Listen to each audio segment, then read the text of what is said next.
नमस्कार. तर जोडीदार 2 रेसिपी मध्ये तुम्हा सर्वांचं स्वागत आहे. तर आज बनणार आहे मी अख्खा मसूर. तर त्याची रेसिपी तुम्हाला सांगते. तर इथं मी अख्खा मसूर 1 कप घेतलेला आहे. त्याला 4 तास भिजवलेला आहे. एक मोठ्या साईजचा कांदा आहे. एक मोठ्या साईजचा टोमॅटो आहे. आलं लसूणची पेस्ट आहे. धनिया पावडर आहे. मिरची पावडर आहे तिखटवाला. हा कलर वाला आहे. हळद, किचन किंग मसाला आहे. दही आहे 4 चम्मच आपले पोह्याचे. तर मोहरी, जिरा, चवीनुसार मीठ, कस्तुरी मेथी, गरम मसाला आणि कोथिंबीर. कडे गरम झालेले आहे. तेल थोडं जास्त टाकायचं आहे. तर मी तर एक तेजपत्ता टाकते. मोहरी, आपली मोहरी चांगली कडकडू द्यायची.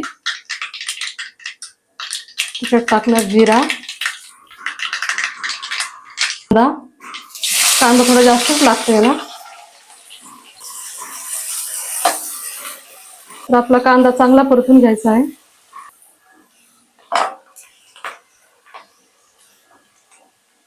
तर मी हे आलं लसूणची पेस्ट घेतलेली आहे 2 चम्मच. ते टाकून घेते.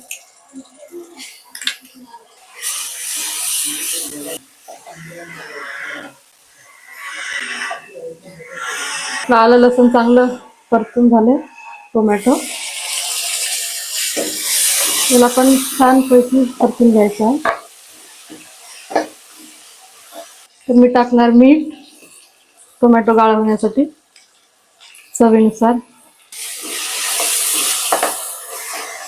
मी टाकणार लाल तिखट,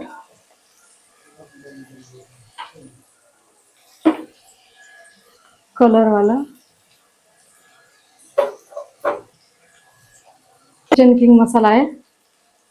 हळद,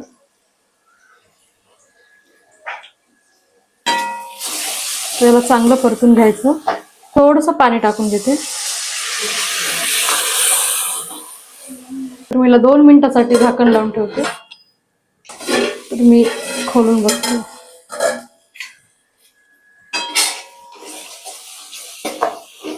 घ्यायचं आहे.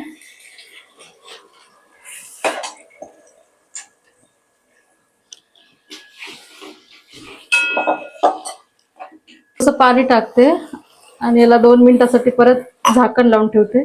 तेल सुटेल. तर आपले 2 मिनिटं झालेले आहे. मसाला आपला चांगला परतून झालाय. तर मी टाकणार दही.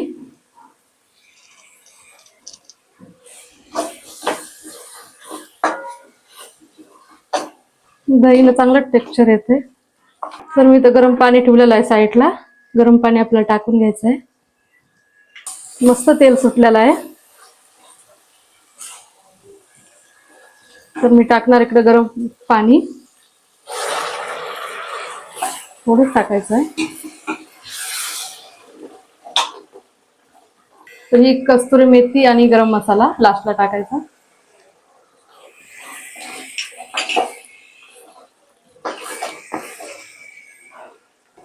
तर 1 मिनिटासाठी झाकून लावून ठेवते. तर आपला 1 मिनिट झालेला आहे. मस्त अख्खा मसूर आपला तयार आहे. बघू शकताय तेल पण सुटले. तर मी लास्टला टाकणार कोथिंबीर.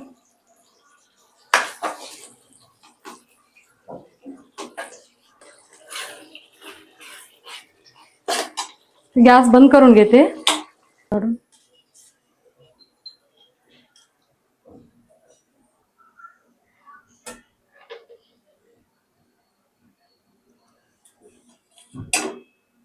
तुम्ही कोणत्याही रोटी सोबत तुम्ही खाऊ शकताय.